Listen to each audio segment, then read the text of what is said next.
Donc on va rentrer dans le vif du sujet.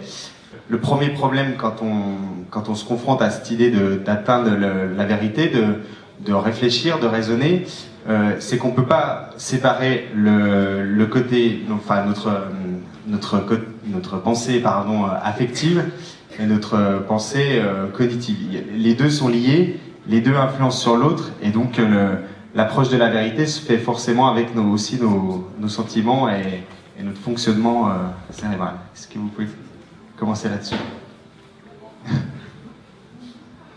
Oui, bonjour à tous. Effectivement, ça va commencer par ce qui saute aux yeux quand on fait un peu des neurosciences, c'est que les neurones qui sont associés au fonctionnement cognitif ne fonctionnent pas de manière indépendante des neurones qui sont associés à nos ressentis, à nos affects, à nos émotions. Ces deux types de neurones sont emmêlés, je dirais, fonctionnellement.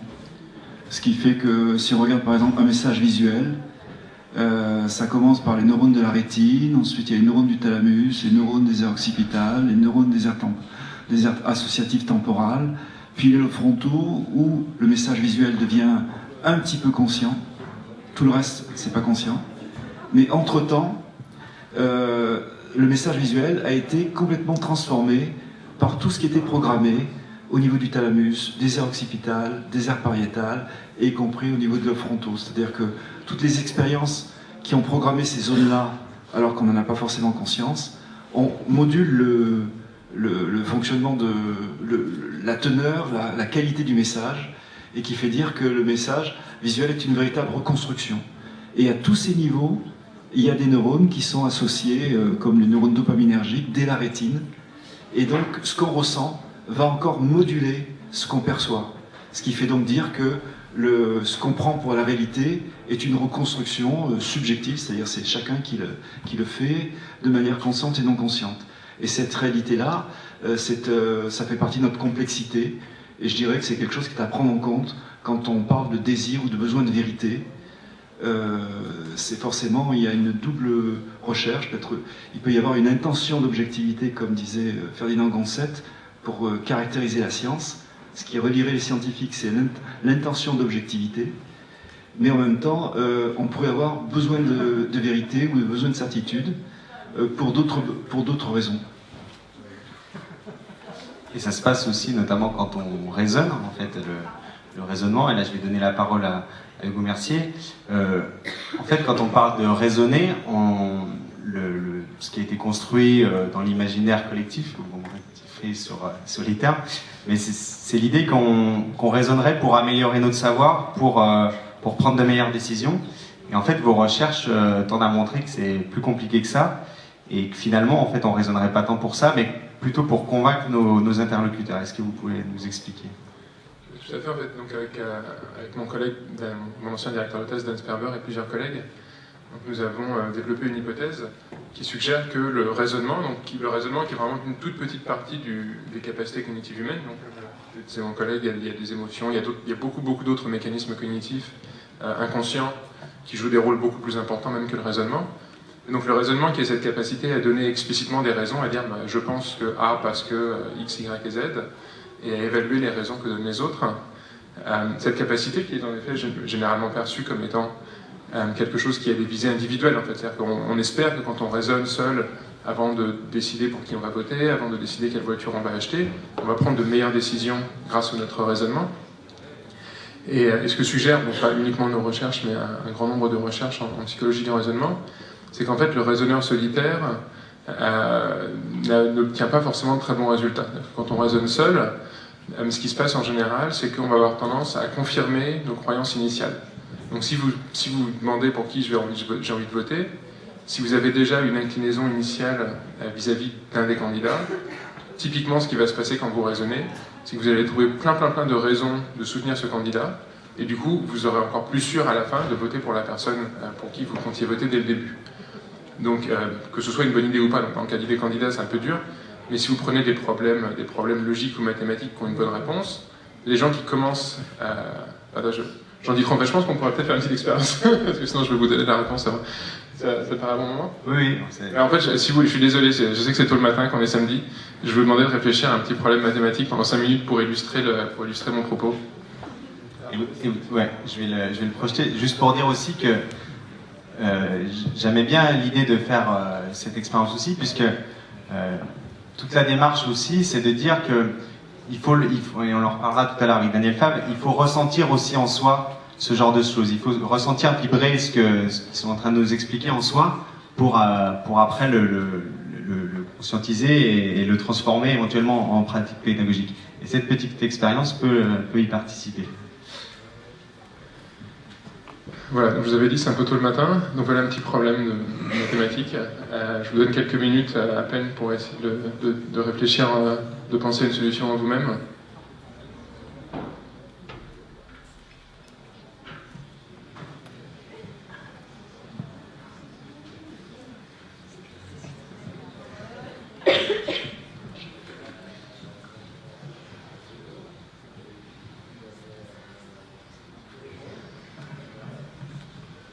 C'est beau de voir une salle réfléchir. Je suis sûr qu'il y en a qui bluffent.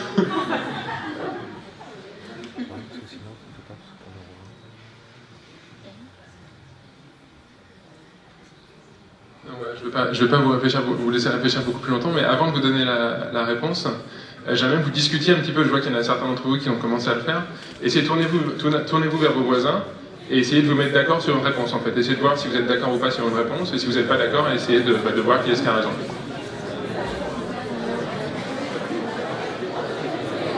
Bon, je suis vraiment désolé en fait, je vais devoir mettre court aux discussions. Et je vais donc vous donner la bonne réponse. Donc je vais commencer par la mauvaise réponse qui est 10 centimes. Donc qui est la réponse en effet que les gens, la réponse qu'on appelle la réponse intuitive en fait, qui est la réponse à laquelle quasiment tout le monde pense quand on leur présente le problème. Alors 10 centimes ne marche pas parce que si le bonbon coûtait 10 centimes, la baguette qui coûte 1 euro de plus devrait coûter 1,10 €, et donc les deux ensemble coûteraient 1,20 €. Et donc les axiomes du problème ne seraient pas respectés.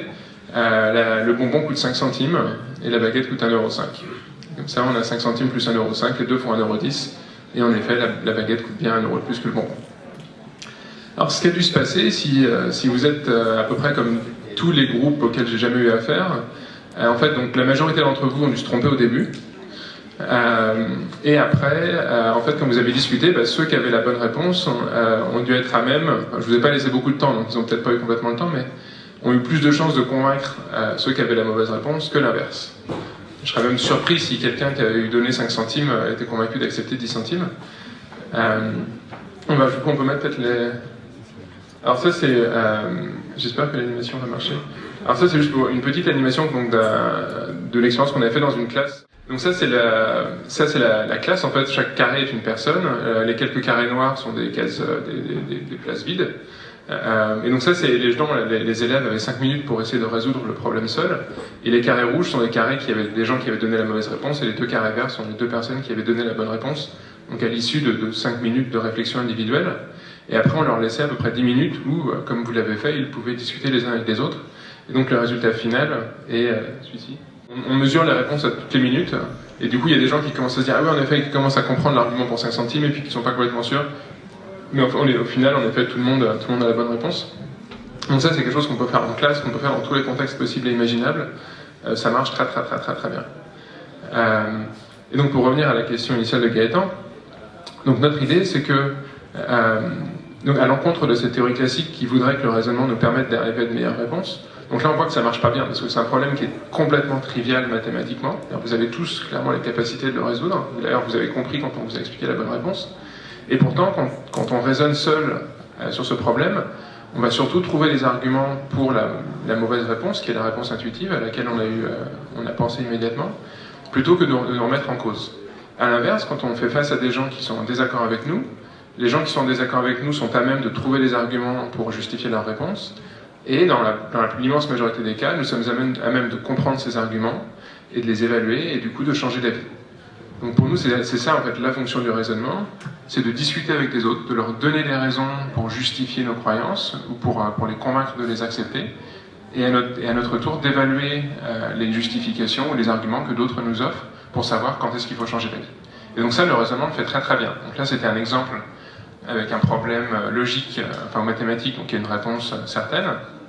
Mais si vous mettez des groupes de personnes, de 4-5 personnes idéalement ensemble, et vous leur donnez à peu près n'importe quel type de problème à résoudre, ils feront mieux ensemble, en discutant, que si vous preniez les moyennes des réponses individuelles avant la discussion. C'est quelque chose d'extrêmement robuste, et il y a très peu d'exceptions. L'exception principale, c'est quand les gens sont d'accord en premier lieu. Si tout le monde est d'accord, du coup, ça avance pas parce qu'il n'y a pas quelqu'un qui peut convaincre les autres de changer d'avis. Mais sinon, c'est quelque chose qui marche très très bien. Daniel, comment tu réagis à cette petite expérience et comment ça fait le lien avec des choses que tu as aussi observées? Alors, le lien avec les choses que j'ai déjà observées, je vais peut-être commencer par là, c'est-à-dire j'ai travaillé sur des questions qui étaient en gros, qu'est-ce que c'est que la violence à l'école? Et on nous a demandé de faire des recherches qui ont été financées par 2 ministères, et j'ai dû m'associer avec une équipe canadienne pour essayer d'avoir une approche multidisciplinaire, psycho, socio, cognitive, épistémologique, langagière. Et de là, il est ressorti un portrait de l'élève violent, que je vais essayer de vous dire en quelques traits. Tout d'abord, une agressivité très élevée, puisqu'il y avait 60% de ces jeunes qui dépassaient 95 sur 100, sur une échelle qui maximum est à 100 en agressivité. Et ces jeunes qui avaient cette agressivité très forte, donc plus de 95 sur 100, étaient également anxieux et dépressifs. Alors l'agressivité, ici, c'est une pulsion biologique qu'on a tous. Elle est là pour nous maintenir en sécurité sur le plan physique, sur le plan psychologique. On a la colère qui monte, qui est l'émotion de l'agressivité, qui monte quand on se sent traité comme un objet, comme un pion. Et puis notre sécurité territoriale, puisque nous sommes des mammifères territoriaux. Notre territoire, c'est le sac, c'est la voiture, la maison, c'est aussi les frontières, puis c'est aussi le territoire symbolique, c'est-à-dire le domaine de compétences qu'on s'attribue. Et notre agressivité fait partie donc des 4 pulsions, comme la pulsion alimentaire, la pulsion dipsique, s'hydrater, pour ça qu'il y a de l'eau, et la pulsion sexuelle. Donc ces 4 pulsions nous maintiennent en vie. Et ce qu'on peut voir chez ces jeunes, c'est qu'il y a un lien très fort entre l'anxiété-dépression et l'agressivité. Et finalement, l'agressivité qui vise la sécurité, si elle est très développée, ça dit que ces jeunes sont en très grande insécurité. Et cela était corrélé, associé, avec le fait qu'ils fonctionnaient de manière plus dogmatique que les autres. Fonctionner de manière plus dogmatique que les autres, ça veut dire quoi? Ça veut dire qu'ils avaient un contenu de pensée plus figé, c'est qu'ils supportaient mal les situations où ils devaient remettre en question ce qu'ils pensaient. Donc on n'avait pas affaire à des rebelles, mais plutôt à des jeunes qui étaient déstabilisés lorsqu'on ne pensait pas comme eux, lorsqu'on ne fonctionnait pas comme eux. Donc d'eux-mêmes, ils recherchaient des jeunes qui fonctionnaient comme eux, qui s'habillaient comme eux, qui parlaient comme eux. Et si on ne rentrait pas là-dedans, ils n'allaient pas plus loin, quoi. Ça les mettait mal à l'aise. Alors on s'est demandé, deuxième question, est-ce que tout cela est réversible? Parce qu'effectivement, en ayant besoin d'un contenu figé, s'il y a des enseignants ici, vous voyez qu'ils étaient mal placés pour les apprentissages, puisque chaque apprentissage demande de remettre en question ce qu'on sait déjà, de le réaménager en tout cas. Du fait, les Canadiens ont montré qu'il y avait une forte corrélation entre échec scolaire et violence scolaire. Donc, la deuxième question, c'était la réversibilité. Il y avait des gens qui pensaient que la violence était consubstantielle à l'humanité, il y a des gens qui en cherchent quelque part dans l'ADN la trace de Caïn, puisque Caïn se serait plus reproduit que Abel, si on est fidèle au texte fondateur mythique. Et c'était important donc de vérifier si c'était possible qu'il y ait une réversibilité. Alors, tous les tests qu'on leur a fait passer, il y en avait 7, montraient, en gros, globalement, que ces jeunes désignés comme violents montraient un déficit d'autorégulation. Et donc, on va essayer de concevoir des ateliers de communication où ils vont pouvoir combler, si c'est possible, ce déficit d'autorégulation. Et pour cela, on a utilisé différents moyens, notamment un modèle des motivations avec 3 systèmes de motivation. C'est-à-dire que chacun d'entre nous, plutôt que de dire motivé, pas motivé, ce serait dans quel système de motivation. Donc on a identifié une motivation de sécurisation, une motivation d'innovation et une motivation de sécurisation parasitée qu'on a appelé aussi plus rapidement d'addiction. La motivation de sécurisation, c'est ce qui, pour vous rapidement la définir, c'est une motivation dans laquelle on a du plaisir lorsque on se sent accepté, lorsque quelqu'un à l'extérieur de nous satisfait nos besoins biologiques, psychologiques, lorsqu'on se sent reconnu, lorsqu'on est dans le connu, lorsqu'on est dans le maîtrisé.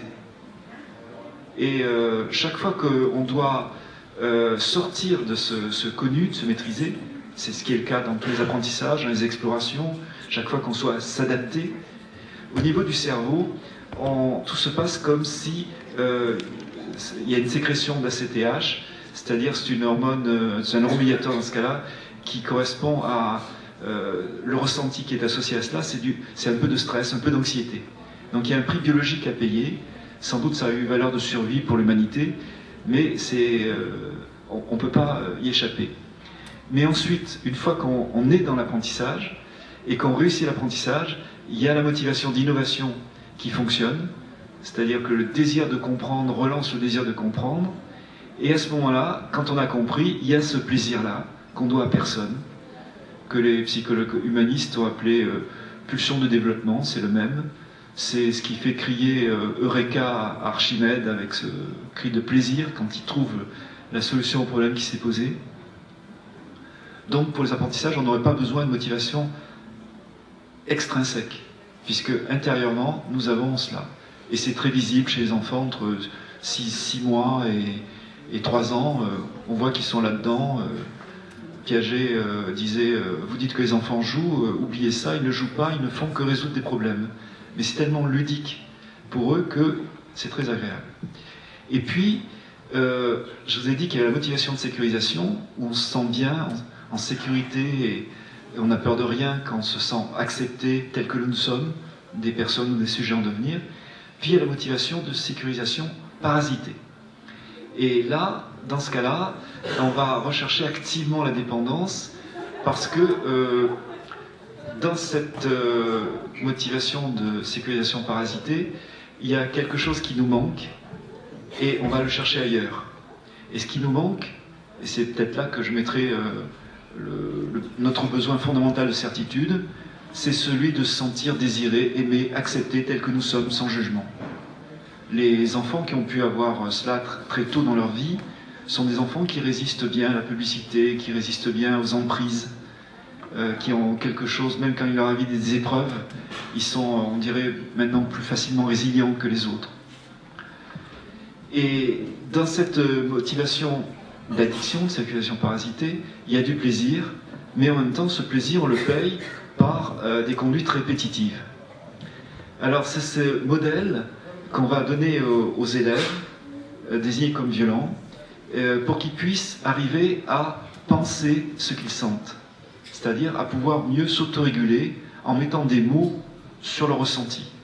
Donc, on est passé d'une situation où ils projetaient, ça c'est le fonctionnement dogmatique, leur ressenti sur le monde extérieur, type ce prof il me prend la tête, ou tu me gonfles, tu me contractes, tu me saoules, donc on ressent bien quelque chose mais on le projette à l'extérieur, et sur prendre conscience qu'on est à l'origine de nos propres ressentis. Biologiquement c'est toujours nous qui dilatons des vaisseaux, qui sécrétons du sucre, ou de l'adrénaline, ou d'autres petites choses comme ça. Donc là-dessus on est plus dans le réel que penser que c'est les autres qui nous gonflent, qui nous contractent. Où là on est plus au niveau du collège de Poudlard, pour ceux qui ont vu les films ou lu le livre. L'idée c'est pas de leur dire que la pensée dogmatique c'est très mal, il faut plus le faire, mais juste d'avoir conscience quand ils le font. Du coup, le besoin de certitude qui était très fort chez eux a pu diminuer.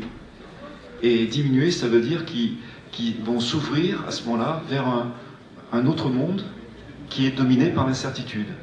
Et plutôt que d'être en insécurité avec les incertitudes, ils ont développé une nouvelle sécurité, quelque chose qui les rend plus forts, parce qu'ils seront capables de faire évoluer leur représentation au fur et à mesure que des contre-exemples, des raisonnements leur permettront justement de lâcher. Alors ce que je pensais, parce que tout ça c'était pour faire un lien avec la précédente discussion, c'est qu'on lâche plus facilement une certitude ou une réponse fausse, mais je préfère parler de certitude, quand on n'y est pas trop engagé affectivement, mais il y a des certitudes qui nous engagent sur le plan affectif, et là, à ce moment-là, le raisonnement peut ne pas suffire. D'où l'idée d'une éducation précoce à l'incertitude, qui permettrait justement de développer une nouvelle sécurité, où je ne suis plus en sécurité parce que je tiens les certitudes dures et fermes, et je m'y accroche, même au point de faire une addiction aux certitudes, mais j'ai une nouvelle sécurité qui vient de ma capacité à faire évoluer mes représentations.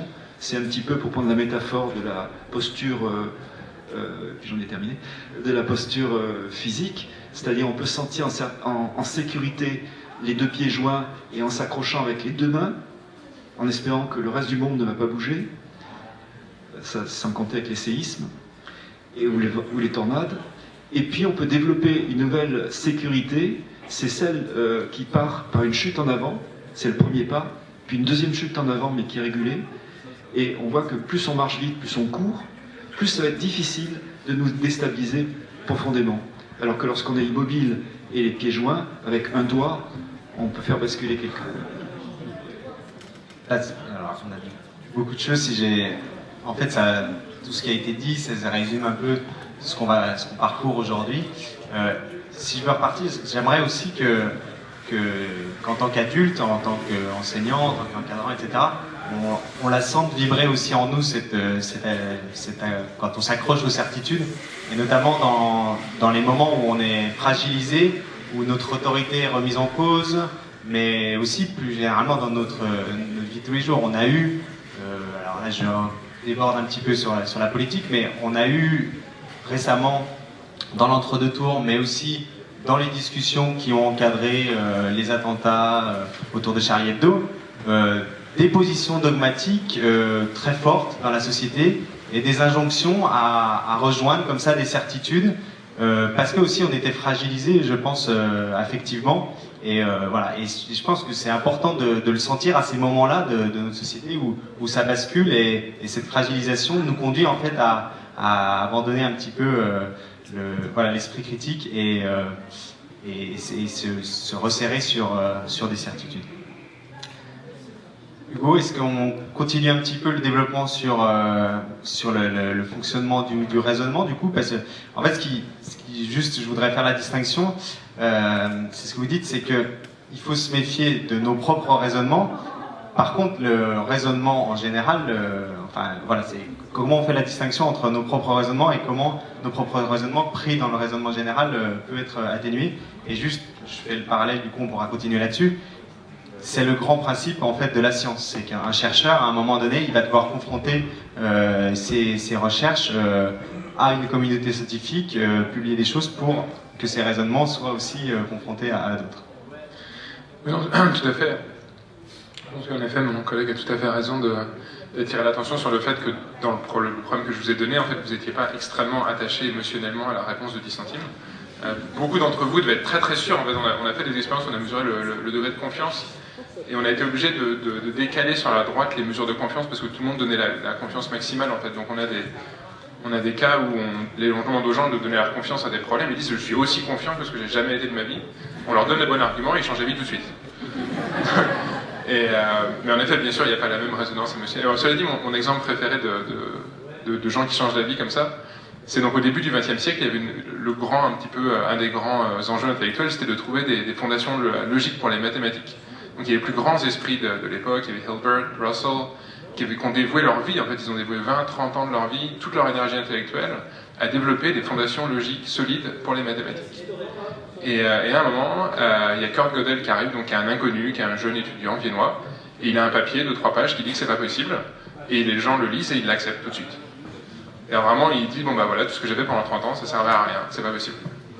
Et donc il y a quand même, et là on ne peut pas imaginer, c'est dur d'imaginer un attachement émotionnel plus fort à une théorie ou à quelque chose, c'est vraiment tout ce qui les a portés toute leur vie, et ils lisent la preuve mathématique que c'est pas possible, et ils l'abandonnent immédiatement tous. Donc il y a des cas quand même où en effet, donc il y a une qualité de preuve dans les mathématiques, une qualité des arguments qu'on ne peut pas retrouver dans aucun autre domaine vraiment, et donc qui explique ce revirement aussi brutal. Mais ce que je veux dire, c'est que quand les arguments sont suffisamment bons, les gens sont prêts à abandonner. Est-ce quand les arguments sont suffisamment bons, les gens sont prêts à s'abonner à n'importe quoi, pardon. Les gens sont prêts à abandonner toutes même des idées auxquelles ils sont attachés, ils ont vraiment un attachement émotionnel très très fort. Pour revenir à la question de Gaëtan, donc oui, en effet, il faut qu'on se méfie un petit peu du raisonnement individuel, et du coup, la meilleure manière de s'en méfier, c'est de demander aux autres s'ils sont d'accord ou pas, et de dire, moi, les arguments que j'ai générés moi, est-ce que d'autres vont également les trouver convaincants, en particulier d'autres qui ne sont pas d'accord avec nous. Et donc, en effet, c'est de s'engager dans un processus social de discussion, à nouveau avec des gens avec qui on n'est pas d'accord. Sinon, ça a plutôt l'effet inverse, où on renforce nos croyances initiales et on a des phénomènes de ce qu'on appelle de polarisation. En gros, si vous mettez plusieurs personnes ensemble qui sont d'accord sur quelque chose, et que vous les forcez, entre guillemets, à discuter d'un sujet sur lequel ils sont d'accord, parce que, en général, quand on est d'accord sur quelque chose, on n'en parle plus trop. Du coup, ils vont se monter la tête un petit peu, ils vont tous trouver plein d'arguments qui soutiennent cette position-là, et ils vont devenir encore plus sûrs de leur position initiale. Mais sinon, en effet, par ailleurs, la meilleure manière de s'assurer qu'on a raison, c'est pas d'essayer de réfléchir tout seul à un problème, c'est de trouver quelqu'un. Enfin, on peut faire ça, c'est bien de faire ça, mais si on veut vraiment être sûr, il faut en effet trouver quelqu'un avec qui on est en désaccord et voir si on est en mesure de convaincre cette personne ou pas. Et ça marche assez bien, donc c'est pas toujours facile, mais en principe, ça marche assez bien. Enfin, ce que suggère en tout cas beaucoup de données expérimentales et observationnelles, c'est que ça marche vraiment pas mal. Ce qui est un peu de contre-intuitif en fait dans les conclusions de votre étude, c'est que ce qu'on appelle le biais de confirmation, vous vous rappellerez ce que c'est, qui est généralement vu comme en fait un défaut de l'esprit. Ah oui, les gens raisonnent mal parce que en fait ils vont toujours chercher à confirmer leur solution. Vous renversez la chose et c'est ce qui m'intéresse. Vous dites qu'il y a une fonction sociale en fait à ça, et qui remonterait d'ailleurs très loin aussi. Donc en effet, donc notre théorie, c'est que donc le raisonnement aurait cette fonction. Donc quand je dis fonction, c'est vraiment il aurait évolué au cours de l'histoire humaine pour servir ces fonctions sociales, donc de convaincre les autres, d'évaluer les arguments des autres.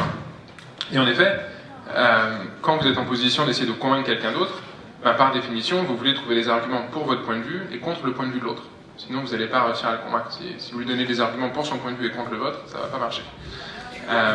Et donc c'est pour ça que nous on pense que c'est pour ça que le raisonnement est donc ce que Gaëtan disait, ce biais de confirmation, ce biais vers son côté, qui est cette tendance massive à, quand on raisonne, on trouve surtout des arguments pour ce qu'on croit déjà.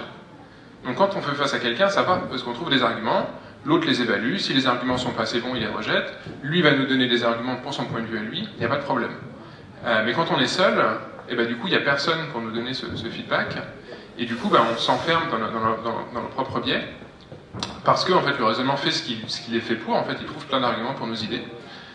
Mais comme on n'a pas ce feedback de l'autre, et du coup, on s'enferme dans nos croyances. Et donc, si le raisonnement, selon nous, doit avoir un biais de confirmation quand il produit des arguments, parce que donc, sa fonction est de convaincre quelqu'un d'autre, à l'inverse, il doit être, en théorie, aussi objectif que possible quand il s'agit d'évaluer les arguments des autres.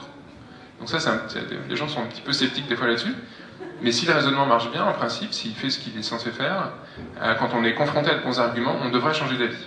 Alors c'est ce que vous avez fait tout à l'heure quand vous avez discuté du bat and ball, c'est ce que vous avez fait quand je vous ai... du bon mois de la baguette, pardon. C'est ce que vous avez fait quand je vous ai donné le bon argument.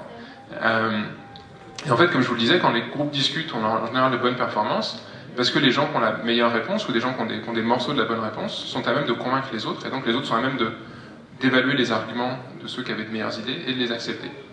Donc on a l'impression que, je pense qu'il y a une espèce de pessimisme vis-à-vis de l'efficacité de l'argumentation qui est pas justifié en fait. C'est-à-dire qu'on se souvient tous de discussions qu'on a eues avec notre beau-frère, qu'on n'a pas réussi à le faire voter du même côté que nous. Mais en fait c'est un petit peu comme vous savez le phénomène du mot sur le bout de la langue en fait. Des fois on ne cherche pas le mot, comme ça on dit ah mais ma mémoire, ça y est, j'ai Alzheimer et tout. Et alors qu'en fait on a trouvé 50 000 mots avant d'avoir un phénomène de bout de la langue et on s'est pas dit en fait ma mémoire est complètement incroyable. Et l'argumentation, c'est un peu pareil. Dans l'immense majorité des cas où on donne des arguments à d'autres personnes, ça se passe bien, les gens qui ont la bonne réponse, en effet, convainquent les autres, mais on s'en rend pas compte parce que ça marche, ça nous paraît naturel et normal. Mais par contre, en effet, quand on bloque, quand on voit quelqu'un on n'arrive pas à convaincre, là, du coup, ça nous paraît vraiment étrange, on ne comprend pas d'où ça vient, et c'est ça dont on se souvient. Mais en fait, ça marche vraiment bien, et je pense qu'il y a ça nous donne de bonnes raisons, en effet, d'utiliser ce genre de technique dans le cadre de l'éducation. En effet, c'est fait depuis longtemps dans le cadre de pédagogie qui repose sur l'apprentissage collaboratif ou l'apprentissage coopératif. Donc c'est pas quelque chose de nouveau du tout que nous on a apporté. Nous, ce qu'on essaye de faire, c'est de mieux comprendre un petit peu les mécanismes psychologiques qui font que ces méthodes pédagogiques marchent aussi bien dans certains cas. On va très vite, du coup, la basculer sur, justement, en termes de méthode pédagogique. Je vous écoute. Justement, je me demandais si dans votre étude, vous avez travaillé aussi sur justement la démagogie. Parce que... Je suis désolé, parce qu'il y a beaucoup de bruit derrière, je n'entends pas bien. Du coup, en fait, il y a pas mal de bruit derrière nous, du coup, je n'entends pas très bien.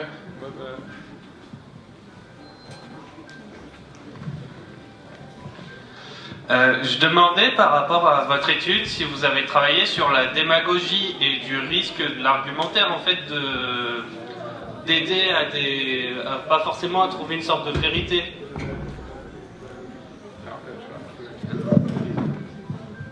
Alors, pas dans ces études-là, en fait, je pense que le risque que on a cette vision un petit peu comme ça des populistes ou des démagogues qui utilisent des arguments pour tromper les gens, pour leur faire des choses qui sont pas bonnes pour eux. En fait, je pense que ce risque est largement surévalué. C'est-à-dire que, par définition, en fait, un populiste, par exemple, ou un démagogue, c'est quelqu'un qui dit aux gens ce qu'ils ont envie de croire, ce qu'ils ont déjà envie d'entendre, en fait. Il n'a pas besoin de les convaincre. Il surfe sur des croyances qui ne sont pas forcément bonnes, qui sont peut-être éventuellement même mauvaises pour les gens eux-mêmes qui les ont, mais qui sont déjà là, et dont ces gens profitent.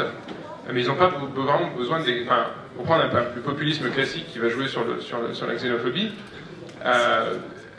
ces gens-là n'ont pas besoin de nous donner des arguments pour nous rendre racistes, en fait. Les gens le sont déjà, en fait, un petit peu. C'est triste à dire, mais c'est pas... Alors qu'à l'inverse, on a un problème plutôt où les gens qui sont pas des démagogues, qui sont pas des populistes, qui essaient de donner des arguments pour nous faire changer d'avis, et qui, eux, n'y arrivent pas bien. En partie parce que c'est un contexte assez artificiel pour l'argumentation. L'argumentation marche bien quand on est en gros marche le mieux quand on est en face à face avec quelqu'un et que on peut argumenter, on a le temps d'argumenter. S'il veut nous donner des contre-arguments qu'on peut traiter, on peut discuter tranquillement. À l'inverse, quand un homme politique fait un discours, il s'adresse à une audience extrêmement diverse, donc il n'a pas le temps de répondre à leurs arguments. Et c'est pas un contexte qui marche bien. En effet, on voit bien les discours politiques, on traite un peu d'effet sur les gens, même si des fois ils ont de bons arguments. En fait, c'est plus un problème de manque d'efficacité qu'un problème de trop grande efficacité. Daniel, je relance sur l'importance aussi du dissensus, puisque voilà, est-ce qu'on peut faire cette distinction dissensus-consensus, et en fait que le dissensus est à la base de la réflexion scientifique. Et donc c'est pour ça aussi que j'ai invité deux chercheurs, c'est que je trouve que ça fait partie des modèles qui peuvent de couler sur l'école ensuite. Oui, parce que si on arrive à convaincre autrui, puis quand toute la classe devient verte, à ce moment-là, je pourrais dire la science s'arrête. C'est-à-dire si tous les chercheurs étaient d'accord entre eux, qu'il y a un consensus, à ce moment-là, il n'y a pas de progrès. Et je pense à des arguments des climato-sceptiques qui ont comme argument, ils disent, regardez, les spécialistes du climat, même entre eux, ils ne sont pas d'accord. Ce qui pour moi est un signe de scientificité. Pour les autres, c'est comme s'il faudrait que tous les chercheurs soient d'accord là-dessus. Or, comment ça commence la science? Karl Popper nous le raconte. Il nous dit que la science, elle commence au VIe siècle avant Jésus-Christ, en Grèce, là où justement la société s'exerce au balbutiement de la démocratie. Et il y a une école ionienne, dans laquelle il y a Thalès, le papa du théorème qui nous persécute en 4e, et qui a des élèves, notamment il y en a un qui s'appelle Anaximandre. Et là, les élèves jusque-là, c'est des élèves qui se taisaient, donc le rêve de beaucoup d'enseignants. Et qu'est-ce qu'ils faisaient les élèves? Ils écoutaient le maître, puis quand celui-ci commençait à devenir un peu redondant, bref, qui rabâchait, ils le quittaient, ils devenaient maître à leur tour, ou alors cherchaient un autre maître. Mais en même temps, au niveau des volumes, on dit qu'Aristote, 3 siècles plus tard, à 17 ans, il avait lu tous les écrits de cette partie-là de l'humanité. Donc c'était pas énorme. Alors je reviens à ce qui se passe entre Anaximandre et Thalès. Un jour, voit-il pas que Anaximandre se met à critiquer le discours de Thalès. Et là, coup de théâtre et changement de valeur profonde, et démarrage de la science, Thalès va lui dire c'est intéressant, et comme il est un maître, il lui donne un ordre continu. Et en disant c'est intéressant, ça veut dire qu'il y a un changement de valeur, c'est-à-dire que ce qui déconstruit le discours a une valeur plus grande que de conserver le discours sans l'altérer pour le transmettre de génération en génération, comme Aragon transmettait des pièces d'or. Et dans la science, il y a ce phénomène-là, c'est-à-dire qu'elle avance justement dans le dissensus. Parce que dans le dissensus, on voit qu'à ce moment-là, les limites que je m'étais données dans mon raisonnement peuvent être dépassées et on peut recontextualiser, c'est-à-dire sortir, j'appelle pas ça le biais de confirmation, mais il y a un autre terme qui est la généralisation abusive. On a tendance à faire des généralisations abusives et on va comme ça rajouter un meilleur contexte.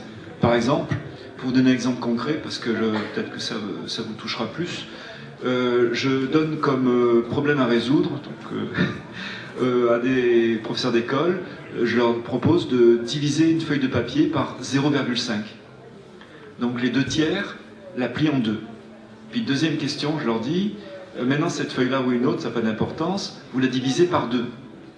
Et c'est là qu'ils voient qu'ils ont tendance à faire la même chose dans les deux cas. Donc gros conflit cognitif. Et la bonne raison pour laquelle ils le font, c'est qu'à un moment donné, a été trop stabilisé. Donc il y a eu de la pensée dogmatique là-dessus. Ça a été trop stabilisé le fait que la division rend toujours plus petit. Que diviser, c'est pareil que partager. D'où le fait qu'ils ont intériorisé cela, que ça doit forcément rendre plus petit. Donc diviser par 0,5, c'est un peu piégeant, hein, pas plus que les exemples qui ont été donnés tout à l'heure. Mais ça fait basculer donc la personne dans cette croyance dogmatique que la division rend toujours plus petit. Et là, l'apprentissage de la pensée non dogmatique, ce sera justement de trouver le domaine de validité où la division rend plus petit, et la division rend toujours plus petit à condition que le diviseur soit supérieur à... J'entends pas. À 1. Tout le monde n'a pas répondu là. Et la multiplication, elle rend plus petit si le multiplicateur est inférieur à 1. Et vous savez que ce petit test-là, il est discriminant entre la fac de lettres et la fac de sciences à Montpellier. Ça m'a fait penser à quelque chose, votre référence au climato-scepticisme. Il y a une étude d'Anne Cannan, je ne sais pas si vous la connaissez, qui a été menée aux États-Unis en 2014, et en fait qui s'interrogeait pourquoi certains en fait nient les résultats de la science, et notamment sur des domaines comme le climat, comme voilà, sur le créationnisme, ou ceux qui sont persuadés que le sida n'est pas causé par le VIH. Et en fait, il a posé donc des questions à des gens plutôt catégorisés, républicains ou démocrates, sur des questions scientifiques qui font relativement, enfin davantage consensus. Alors j'ai plus en tête, mais vous pouvez imaginer plutôt de l'ordre de la science de la Terre, des choses comme ça. Et là en fait, entre donc les partis politiques et les niveaux d'études des personnes, les résultats sont globalement les mêmes. Mais dès qu'on arrive sur des sujets qui sont plus, enfin qui investissent plus affectivement ou politiquement, là il y a une grosse séparation qui se fait, notamment entre démocrates et républicains, avec notamment sur le climat une séparation des courbes où les personnes les plus éduquées républicains croient le moins aux résultats de la science concernant le climat, et inversement pour les démocrates. Et c'est pour dire aussi qu'en fait, l'augmentation du niveau d'éducation n'est pas forcément corrélée avec la question de croire ou de ne pas croire, d'être addict aux certitudes ou pas. C'est le cas aussi pour le... Alors, oui, Hugo, tu rectifieras. Mais c'est le cas aussi pour la superstition. En fait, il y a des études qui montrent que dans les milieux éduqués, la superstition, etc., est parfois plus importante que dans les milieux moins éduqués. Voilà. C'est pour refaire ces schémas aussi, des fois un peu trop classiques, qu'on a tendance à appliquer à la question des certitudes. Oui. Alors, c'est Dan Kahan, K-A-H-A-N, et c'est une étude de 2014. Hugo, tu as un peu tilté sur le... Non, je suis Dans l'ensemble, je suis d'accord. En effet, donc c'est parce qu'on a tendance toujours c'est toujours la faute des républicains. Si on fait quelque chose avec les EGM, bien entendu, c'est l'inverse. C'est les démocrates qui s'y opposent sans bonne raison quand ils sont plus éduqués. Donc ça dépend des sujets. Juste pour revenir du coup rapidement sur cette question de dissensus et de consensus dans la science. En effet, donc le dissensus est clairement important. Il y a une espèce de dynamique en fait dans le sens où l'objectif c'est d'arriver à un consensus ou à un quasi-consensus, parce que sinon on peut pas avancer en fait. Sinon on reste toujours à l'état zéro, on n'est toujours pas d'accord. Donc l'idée c'est de se mettre d'accord sur certaines choses pour qu'ensuite on puisse être pas d'accord sur d'autres trucs. Bon, si on était toujours pas d'accord sur la même chose, ça finirait par être ennuyeux au bout d'un moment. L'important c'est juste de pas être d'accord sur quelque chose, tout en essayant de se mettre d'accord sur le plus de choses possible pour créer des bases méthodologiques, scientifiques sur lesquelles on puisse ensuite avancer. Même quitte ensuite à éventuellement les remettre en cause par la suite, et des fois quand il y a ce qu'on a fait, des changements de paradigme, des choses comme ça, on les remet en cause, mais il y a quand même une espèce de... on sait de plus en plus de choses.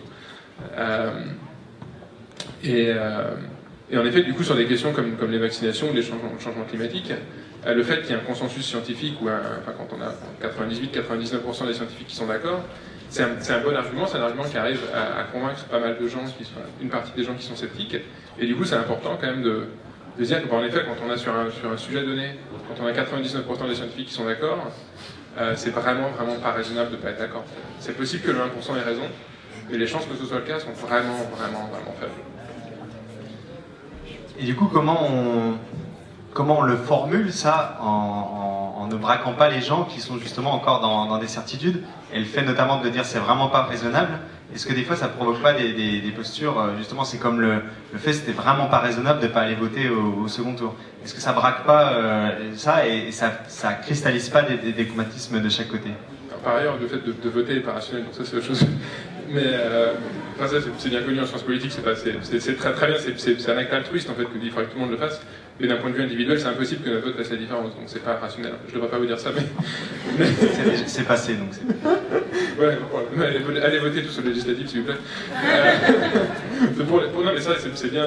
Le fait de s'intéresser à la politique, ou même des choses comme le climat, enfin des questions de société, c'est un acte qui est essentiellement altruiste, en fait. C'est-à-dire que les conséquences personnelles qu'on va avoir ces croyances sont minimes, en fait, parce qu'en vrai, on n'a pas d'effet.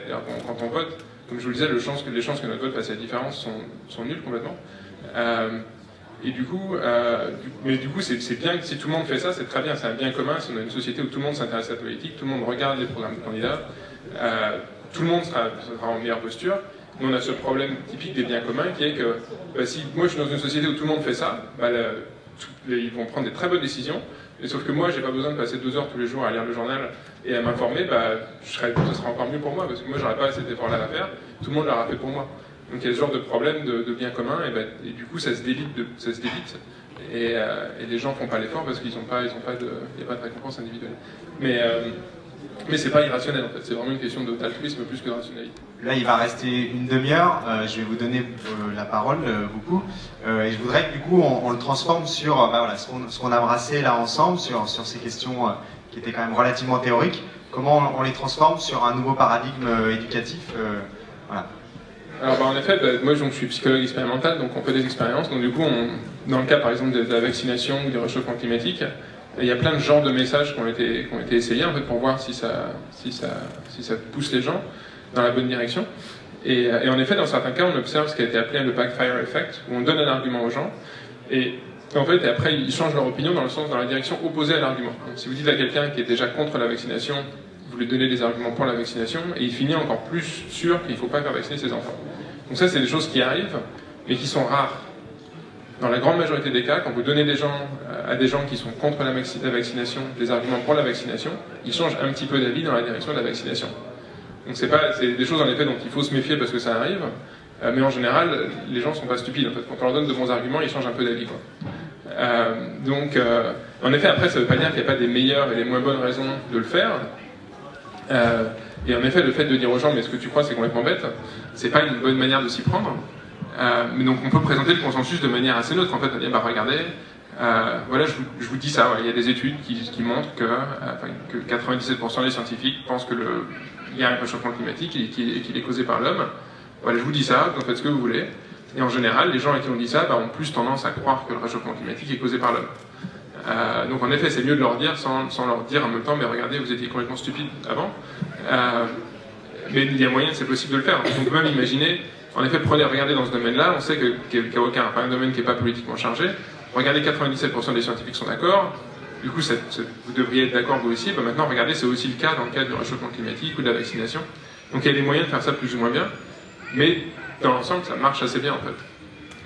Soyez un petit peu dans le dissensus. Je parie, Daniel, que vous n'êtes pas tout à fait d'accord avec ça. Oui. Enfin, je ne sais pas bien comment le prendre. Il y a plusieurs choses qui m'ont frappé, là, qui ont été soulevées.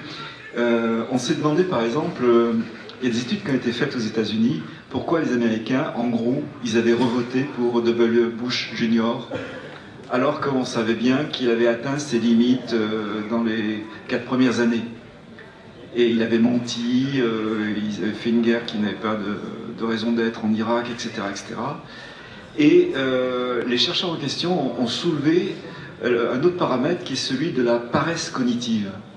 Alors je sais que des fois vous y faites allusion dans vos écrits. Et la paresse cognitive, c'est finalement, si je dois changer d'avis, il y a un coût.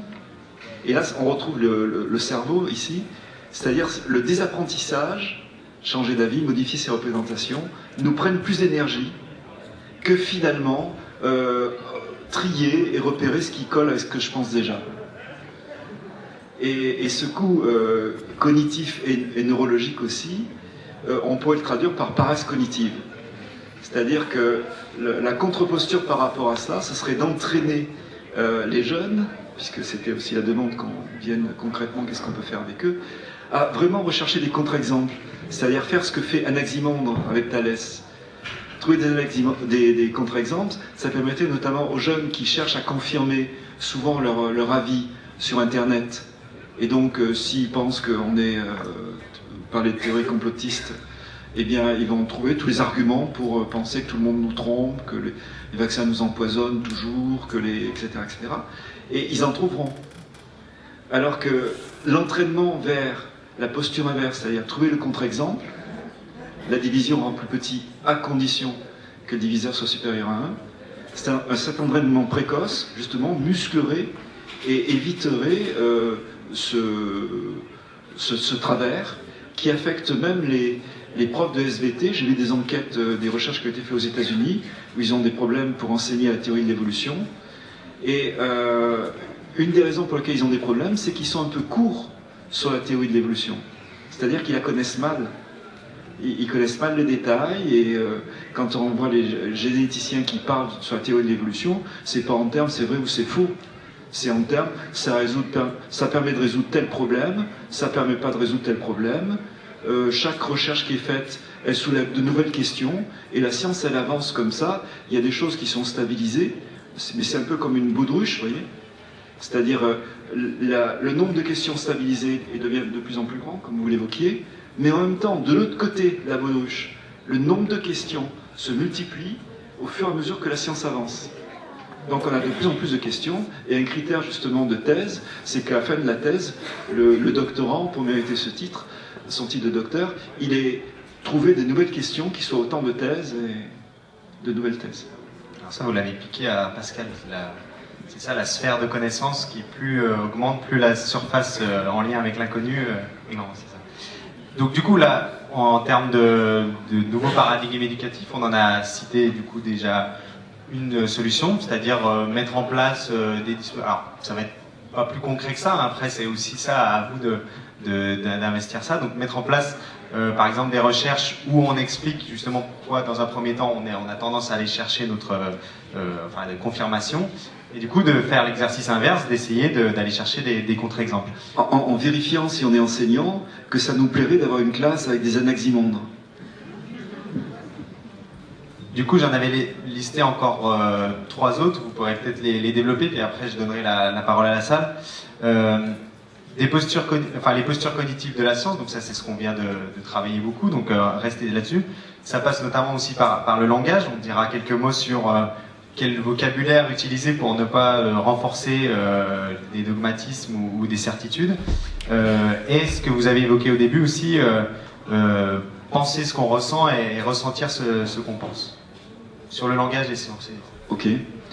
Alors, par exemple, pour le langage, donc éviter de trop stabiliser les connaissances, ça, j'ai essayé de le dire, puisque ça nous entraîne à finalement avoir besoin que les connaissances soient stables, et à ressentir un inconfort quand elles sont plus stables, et avoir peur, justement, quand tout le monde n'est pas d'accord, qu'il y ait une peur, et donc réactionnellement, aller vers quelqu'un qui, lui, a l'air certain de ce qu'il dit. Et on a vu ce que ça pouvait donner quand c'était dans les années 30 au stade de Nuremberg. Il avait l'air sûr de lui et il a convaincu beaucoup d'Allemands, mais c'est pas passé par le biais de la cognition, c'est passé par le biais de l'émotion.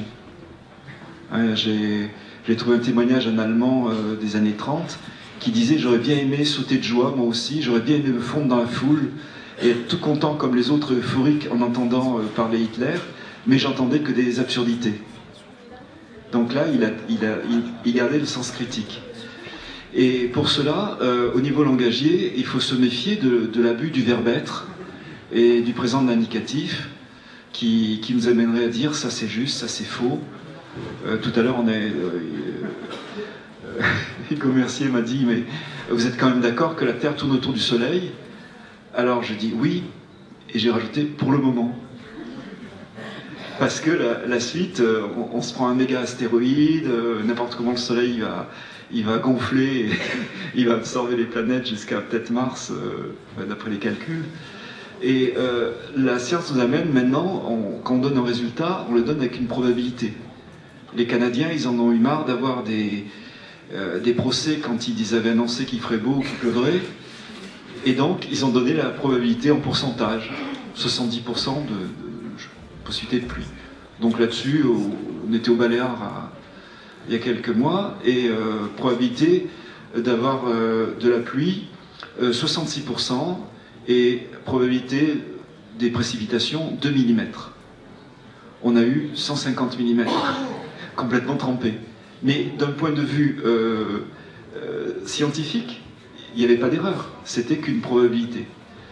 Et cela, on peut le faire sentir aux élèves quand les élèves, par rapport à une phrase, par exemple, la pollution augmente, leur demander est-ce que tu en es sûr, complètement sûr, extrêmement sûr, c'est-à-dire d'évaluer finalement la probabilité de certitude. Et concevoir qu'on ne peut être absolument certain que seulement dans les situations tautologiques. Les carrés, ils auront vraisemblablement toujours 4 côtés, quoi. Sinon ce ne seront plus des carrés. Et ça permet de prendre du recul que ne donne pas trop souvent l'école. J'ai eu un de mes thésards qui a analysé le discours scientifique pédagogique, qui a vu que dans le sud de la France, les profs de SVT faisaient 400 phrases environ en 55 minutes, et 86% de ces phrases étaient au présent de l'indicatif avec le verbe être. Mais ce qui était le plus choquant, c'est qu'il y avait absence de peut-être, absence de conditionnel. Donc tout était présenté comme des vérités. Et là, il y a une sorte d'entraînement que finalement on est confortable quand on est dans la certitude, et on serait inconfortable quand on est dans l'incertitude. Et c'est cela que je propose donc de modifier par une éducation précoce à l'incertitude, pour se sentir à l'aise dans un monde qui est complexe et qui peut absolument pas nous délivrer des certitudes en dehors de celles que le langage ou les mathématiques ont créées. C'est possible que la Terre arrête de tourner autour du Soleil, mais je vous invite quand même à aller voter aux législatives au cas où ça... Alors, je vais vous donner la parole. Il nous reste encore une bonne vingtaine de minutes à passer ensemble. Je vois déjà 2 mains qui se lèvent. Je vais essayer de repérer. D'abord vous, on va... Bonjour, Noémie Ruba de la Maison de l'Image à Grenoble. J'ai dû lire un article... Merci. Vous avez la lumière dans les yeux. J'ai dû lire un article, je crois, cet hiver, probablement dans le magazine Cosette, sur l'impact entre les émotions et le raisonnement. Et me semble-t-il, j'ai une mémoire un peu floue parce que je l'ai lu très rapidement, il y avait deux conséquences à ces émotions, c'est-à-dire que soit ça provoquait soit par exemple, dans le cas des attentats ou des événements forts comme cela, ça pouvait provoquer de la colère, ou de la peur, et qu'il y avait 2 réactions possibles en fonction de ces émotions. L'une était plutôt une réaction, on va dire, populiste, extrémiste, qui pouvait donc engendrer la haine, et l'autre, plutôt la recherche d'informations, et du coup être amené à raisonner, amené à peser les informations, vérifier les faits, etc. Voilà, je voulais savoir ce que vous en pensiez, si vous étiez au courant de ces études. Pas de ces études en particulier, je pense pas. Mais en effet, on peut imaginer qu'en fonction des croyances préalables qu'ont les gens, forcément ils vont interpréter un événement donné de façon différente. Et donc quelqu'un, par exemple, qui a déjà des préjugés assez forts, par exemple, va interpréter un attentat islamique d'une façon très différente de quelqu'un qui est mieux à même de l'importance de cette menace-là par rapport à d'autres menaces, ou qui a plus de recul, disons. Donc oui, du coup, en effet, ça va déclencher des émotions différentes chez des personnes différentes. Et du coup, après, en aval, ça va déclencher des raisonnements un petit peu différents. Et il y a aussi après une question de l'environnement social. En fait, c'est pas seulement son ressenti personnel, mais qu'est-ce que les gens autour de nous vont ressentir, comment est-ce qu'ils vont traiter ça. Et c'est en effet dans un milieu où la réaction est assez uniforme, bah, du coup on ne sera pas du tout amené à se remettre en cause. Alors que si on est dans un environnement où on a des gens autour de nous qui réagissent de façon différente, bah, du coup ce sera forcément après plus riche de discuter avec eux que si tout le monde était d'accord. Ce qui est important aussi là-dessus, en fait, ça me fait penser à la question des affects. Il faut pas qu'on ait peur non plus de dire que le raisonnement, que nos prises de position sont aussi beaucoup liées à des affects, à des choses comme ça. Et là, je pense à Lordon, que certains connaissent peut-être, qui reprend Spinoza là-dessus, et qui explique que la politique, c'est avant d'être des raisonnements, c'est aussi une mobilisation par l'affect. Je vais parler avec tout mon affect, mais c'est vrai que il y a une certitude qui m'interroge, sinon qui me dérange concernant la violence à l'école. C'est la certitude que le regard doit être porté sur les élèves, finalement. Alors que moi, à titre personnel, là où je perçois la violence à l'école, c'est la violence de l'institution, qui passe par la punition, les mots dans le carnet, aussi l'exclusion et le jugement des notes. Et finalement... je retrouve mes notes.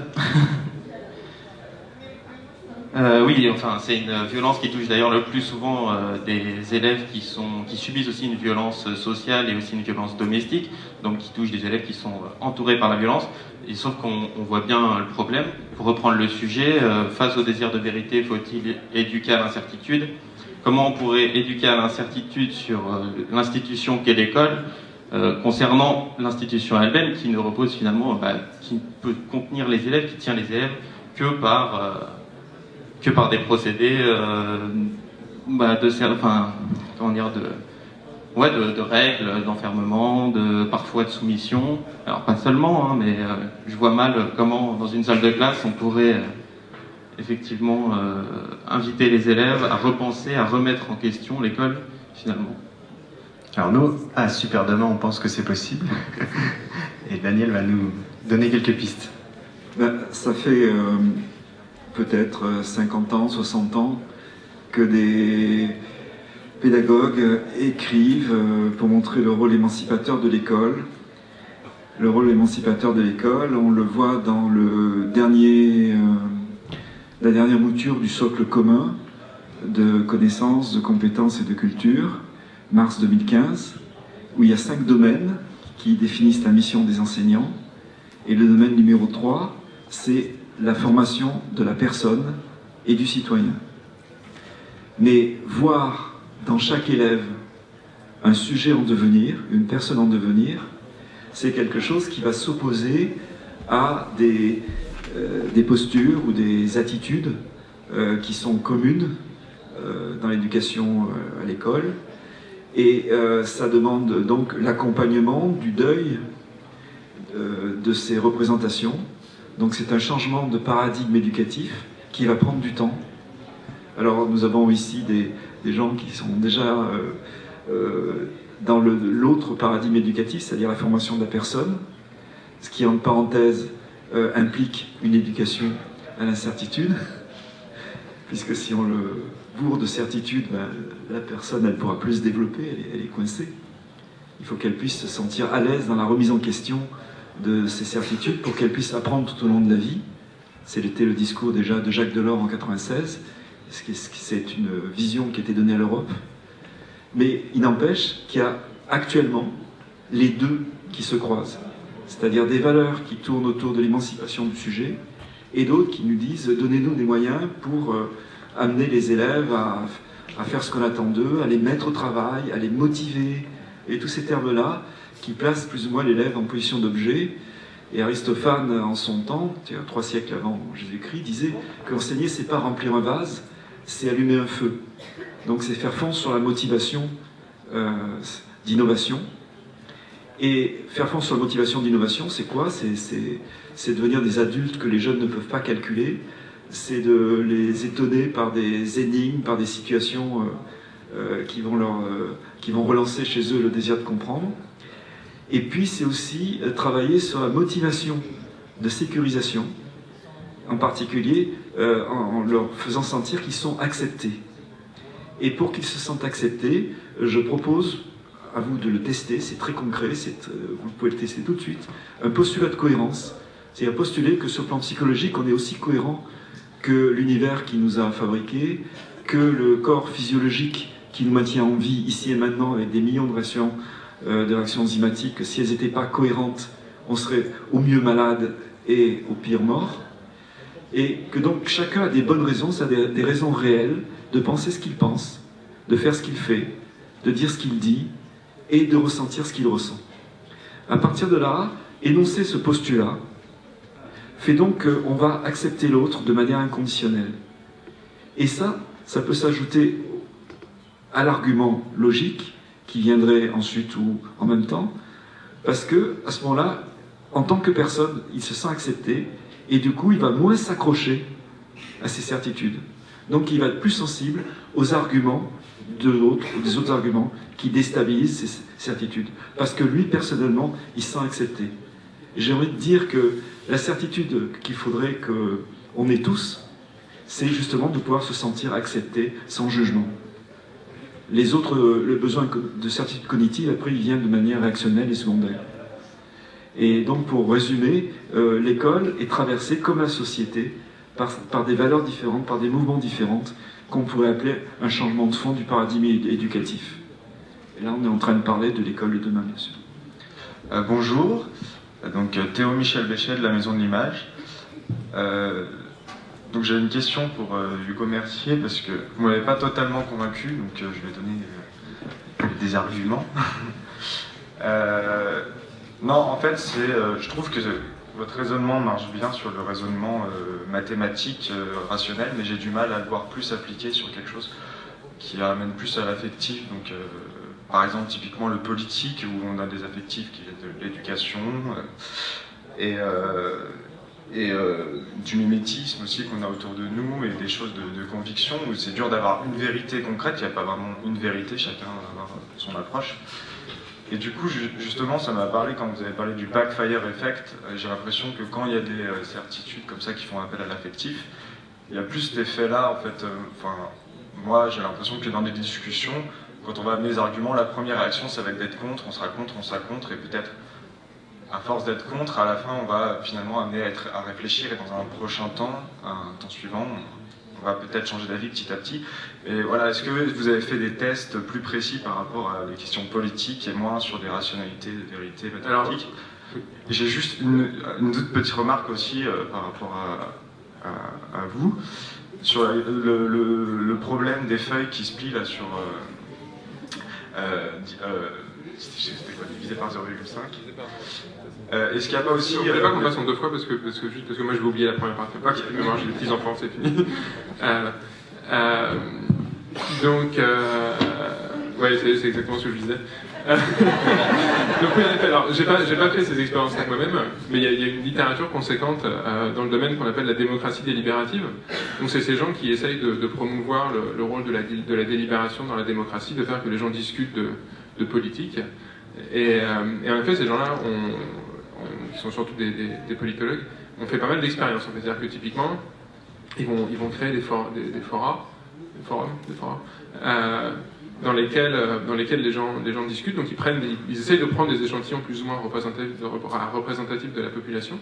Donc ça s'est surtout fait aux États-Unis et un petit peu en Angleterre, mais un peu partout en Europe, mais surtout aux États-Unis. Et ils les font discuter. Alors c'est pas en général, ils vont pas prendre genre l'avortement ou des questions vraiment extrêmement clivantes, mais c'est des questions politiques du type quelle part du budget il faut dévouer à la sécurité sociale. Enfin, du tout, aux États-Unis, c'est la retraite, hein, ils n'ont pas de sécurité sociale. Quelle part du budget il faut dévouer à l'armée, des choses comme ça. Et en fait, ils donnent un petit peu d'informations aux gens, et ensuite ils les font discuter entre eux avec un modérateur. Et en fait, ce qui se passe en général, c'est qu'il y a une espèce d'homogénéisation des attitudes, donc les gens convergent un petit peu vers des attitudes plus ou moins médianes. Les gens sont, après, à l'issue de la discussion, mieux à même d'exprimer leur propre opinion, en fait, pourquoi ils ont ces croyances-là. Ils comprennent aussi mieux pourquoi certaines personnes ne sont pas d'accord avec eux. Mais en fait, dans l'ensemble, ça se passe bien. Donc après, les gens qui acceptent de participer à ça sont des gens, donc il y a une espèce de biais où c'est des gens qui ils n'ont pas de... Enfin, a priori, ça ne dérange pas de discuter avec des gens avec qui ils ne sont pas d'accord. Donc c'est possible qu'il y ait des biais de sélection comme ça. Mais en tout cas, il n'y a pas vraiment d'expérience comme ça qui nous invite au pessimisme, un pessimisme outrancier dans ce domaine-là. Par ailleurs, il faut aussi garder à l'esprit qu'en effet, en politique, la politique, c'est aussi s'il y a de la politique, c'est parce qu'on n'a pas tous les mêmes intérêts. Et il y a un moment où c'est juste pas possible de convaincre d'autres gens de changer d'intérêt, en fait. C'est-à-dire qu'il y a forcément des groupes qui ont des intérêts différents. Si on est pauvre ou riche, on n'a pas les mêmes intérêts sur le fonctionnement de l'économie. Et donc, moi, je ne veux pas prédire qu'on va faire changer les gens d'avis complètement là-dessus, parce que ce serait vraiment leur faire abandonner leurs propres intérêts. Donc ça, c'est normal que ce soit pas faisable, en fait, ou que ce soit très difficile, en tout cas. Mais ça marche mieux, les données que je connais suggèrent que ça marche mieux que ce qu'on pourrait penser. Merci. Ouais, deuxième partie est plus courte. Juste sur ce problème, est-ce que vous prenez en compte les effets de mimétisme? Enfin, est-ce que vous, par exemple, je ne sais pas si il y a aussi des expériences qui ont été faites, si tout le monde dit faux, il y a beaucoup de gens dans la classe qui va dire moi aussi je pense que c'est faux parce que tout le monde le dit. Donc est-ce que tout le monde plie la feuille parce que les autres... Non, c'est pas tout le monde, hein, c'est entre la moitié et 2 tiers selon les fois qui plie la feuille en deux, mais c'est extrêmement rapide. Et puis je prends la précaution de dire voilà, essayez de ne pas regarder ce que font les autres, restez centré sur vous pendant 30 secondes. Donc, mais ensuite, justement pour qu'ils puissent changer d'avis, je leur dis maintenant on va expliquer les bonnes raisons de ceux qui ont plié la feuille en deux pour diviser par 0,5. Et c'est l'application de ce postulat de cohérence justement dans cette circonstance qui va leur permettre de pouvoir lâcher. Quand j'appliquais pas le postulat de cohérence, à ce moment-là, il y avait une sorte les gens qui avaient plié ça en deux, ils disaient ouais, vous m'avez piégé, c'est dégueulasse. C'est des gens qui sont à bac plus 5 quand même, donc ça fout mal. Qui vont enseigner la division pendant 40 annuités plus, on ne sait pas, certitude. Et les autres qui savaient que diviser par 0,5 c'était pareil que multiplier par 2, qui ricanaient. Vous voyez, et c'était pour casser cette ambiance-là, qui est une ambiance délétère, qui n'est pas favorable à l'apprentissage. Puis il faut se sentir en sécurité pour se mettre en vulnérabilité, c'est-à-dire dans la déstabilisation cognitive et affective. Donc c'est quand j'ai rajouté le postulat de cohérence qu'à ce moment-là, les gens acceptent finalement de reconnaître qu'en eux, il y a eu ce formatage. Entre autres formatages, je rajoute juste, pour tout le monde, il y a la peur de se tromper aussi, qui va être très fortement enseignée, la peur de se tromper. Et elle est enseignée pas de manière verbale, mais de manière non verbale. Et les profs qui ont travaillé là-dessus pour décontaminer l'erreur de la faute, je l'ai vu dans plusieurs thèses, de manière non verbale, c'est comme si libérer les élèves qui vont mieux réussir à résoudre des problèmes tout en faisant plus d'erreurs. Et de pouvoir se tromper, recommencer, Freinet l'a assez dit, c'est la meilleure façon d'arriver à trouver la solution au problème. Alors que si on a trop peur de se tromper, on reste figé, inhibé. Pour revenir par rapport au numérique et notamment Internet, on parle de plus en plus du fait qu'on est dans des espèces de bulles, que les algorithmes nous montrent ce qu'on a envie de voir. Comment est-ce que justement on peut éviter ça et démontrer que Internet est un problème face aux besoins de vérité et de changement de point de vue? Merci pour cette question. C'est pareil, c'est un domaine dans lequel il y a beaucoup de peur et de ce que je connais des données, c'est pas clair qu'elles soient fondées. En fait, c'est-à-dire c'est dur de savoir exactement ce qui se passe. Mais en effet, la polarisation est un sujet qui est extrêmement étudié en ce moment parce qu'il y a de la polarisation.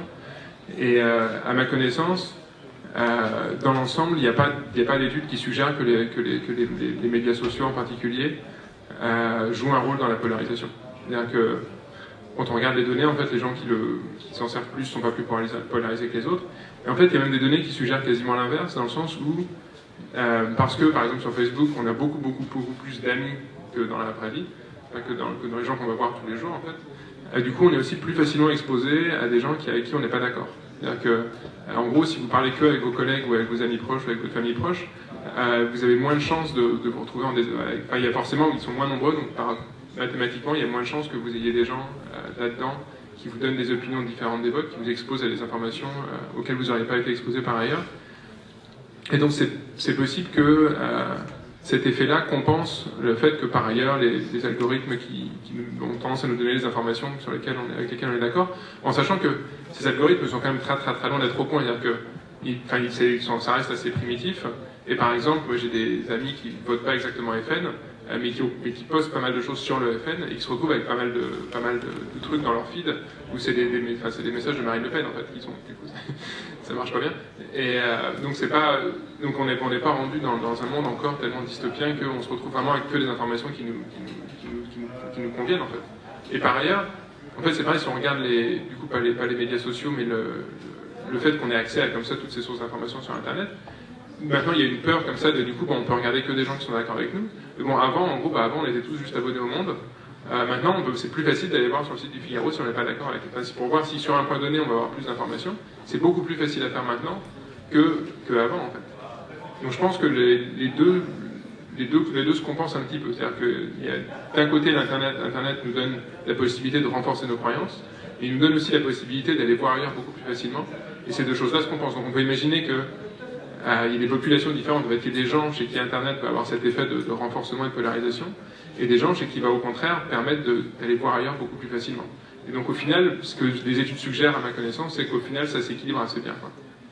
C'est aussi, ça aurait pu être mieux en fait. C'est-à-dire qu'au début d'Internet, on oublie ça, mais il y a 20 ans, ou il y a 10 ans, c'était l'inverse. On avait une espèce de vision utopique où ça allait se résoudre tous les problèmes, tout le monde allait être au courant de tout.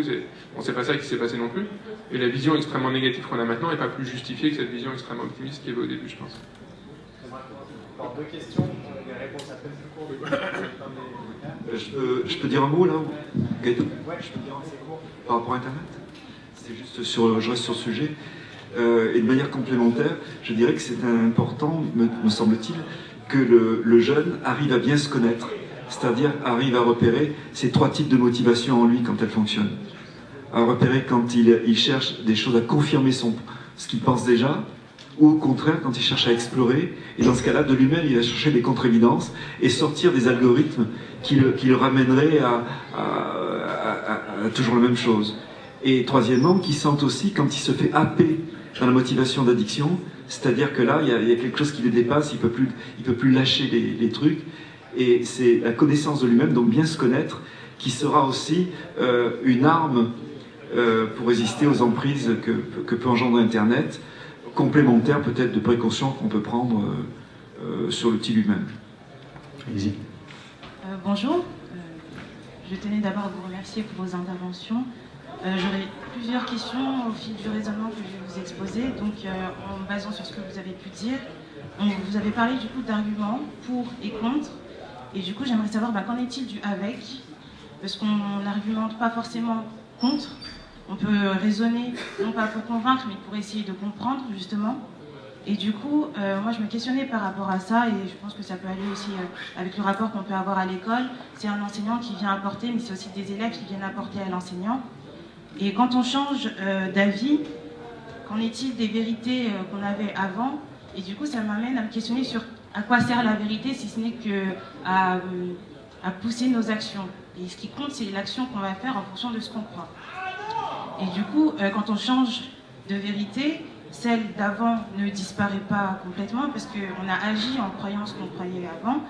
Et du coup, la vérité subsisterait toujours d'une manière ou d'une autre. Et du coup, là, ça me pousse à me questionner sur les vérités dont chacun sont porteurs, qui ne sont pas forcément celles de tout le monde. Tout à l'heure, vous disiez que quand on arrive au consensus, alors là, la science s'arrête. Mais si on demande à chacun comment est-ce qu'il est arrivé à comprendre la chose et à s'arrêter sur cette vérité, je pense que là, la science repart parce que chacun y est arrivé avec sa logique et avec ses représentations, comme vous disiez au départ. On regarde tous le monde, mais chacun le perçoit avec qui il est, sa cognition et ses émotions.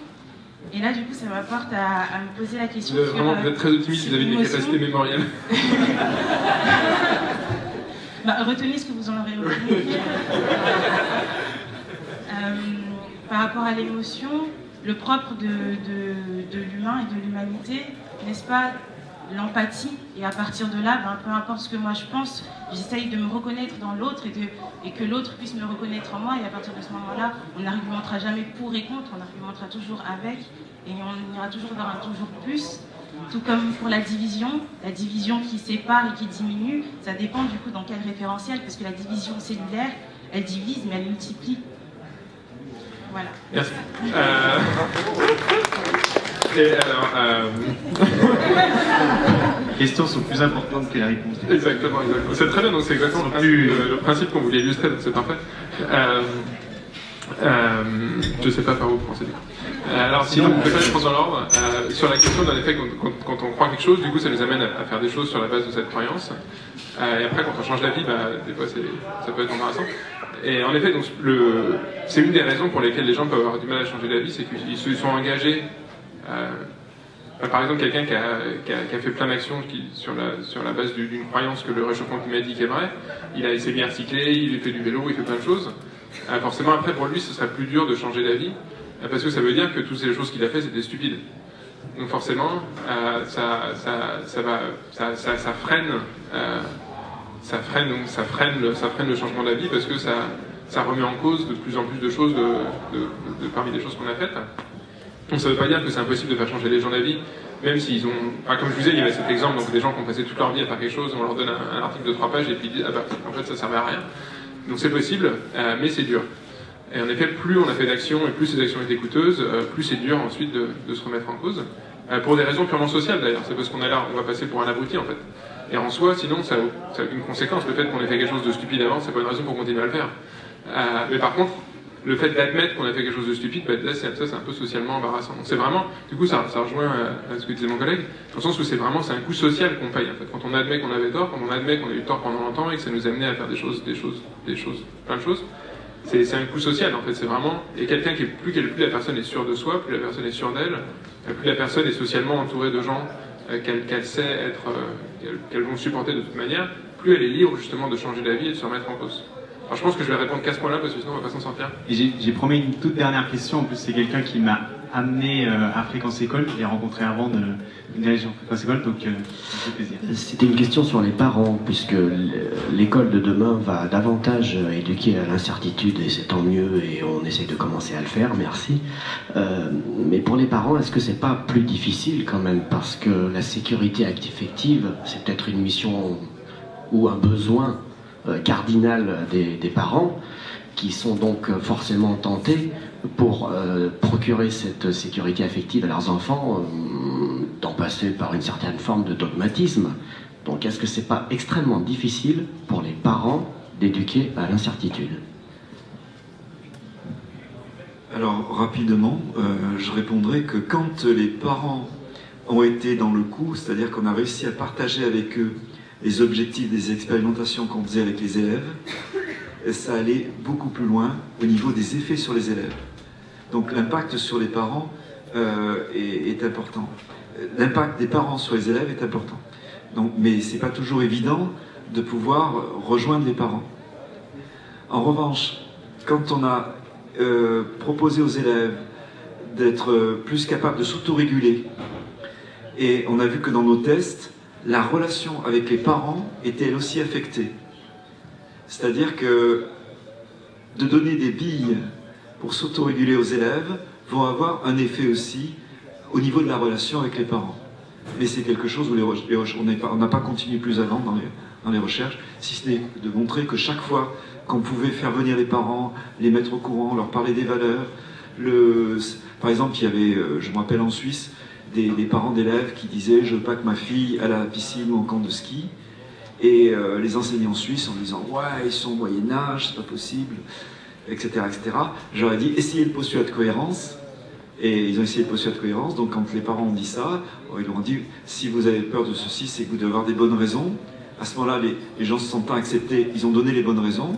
Ils ont pu en parler. Et dans ce cas-là, les enseignants ont pu dire que les dortoirs des filles et des garçons étaient séparés, qu'il y avait 24 heures sur 24 des surveillants, que les douches des filles et des garçons, etc., à la piscine, n'étaient pas au même endroit, et que les cloisons étaient hautes, etc., etc. Ça nous fait une très belle conclusion sur l'importance de rendez-vous comme ça qui croisent justement les professionnels d'éducation, les parents, etc. Merci beaucoup à nos deux invités de nous avoir accompagnés pendant cette heure et demie. Je vous renvoie à leurs écrits respectifs. Alors Hugo, c'est plus difficile, qu'est-ce que tu conseillerais? Il y a, ne serait-ce qu'en tapant son nom sur internet, etc., on tombe déjà sur des articles qui amorcent un petit peu la théorie, et après pour ceux qui se sentent aller un peu plus loin, etc. Daniel Favre a beaucoup publié donc, sur les questions qu'on a traitées aujourd'hui. Je vous les diffuse rapidement. Donc Éduquer à l'incertitude, ça c'est le dernier qui est sorti l'année dernière, à l'automne 2016. Donc Éduquer à l'incertitude. Transformer la violence, on a commencé par celui-ci, voilà, et c'est ce qui a abouti au suivant. Cessons de démotiver les élèves, donc 19 clés pour favoriser l'apprentissage. Et aussi l'addiction aux certitudes, donc qui a été le livre juste avant celui Éduquer à l'incertitude. Voilà.